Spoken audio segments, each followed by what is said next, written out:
चला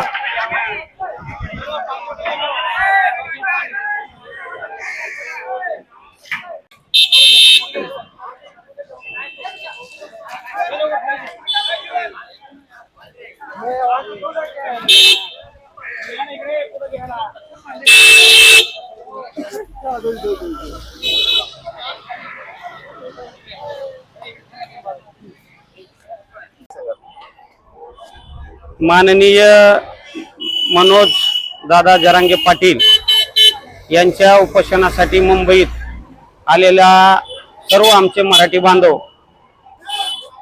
यांच्यासाठी आम्ही मागील 2-3 दिवसापासून नाश्त्याची सोय, चहा पाण्याची सोय व आज टेम्पोवरून केळी, बिस्किट, फरसन, पाण्याची सोय केलेली आहे। या आपल्या माध्यमातून आम्हाला महाराष्ट्र शासनाला एक विनंती करायची की आमचा आरक्षणाचा तिढा लवकरात लवकर त्यांनी सोडून आम्हाला आरक्षण द्यावे ही आमची सगळ्यांची विनंती आहे।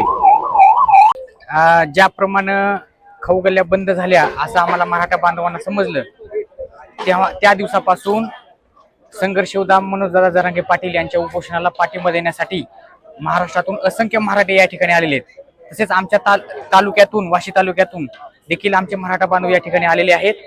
त्यांची गैरसोय होऊ नये खाण्यापिण्याची या हेतूनं आम्ही ते पहिल्या दिवसापासून चहा पाण्याची, नाश्त्याची व्यवस्था केलेली आहे आणि आज टेम्पो भरून केळी, फरसन, बिस्किट, पाणी बॉटल याची व्यवस्था मराठी बांधवांना केलेली आहे।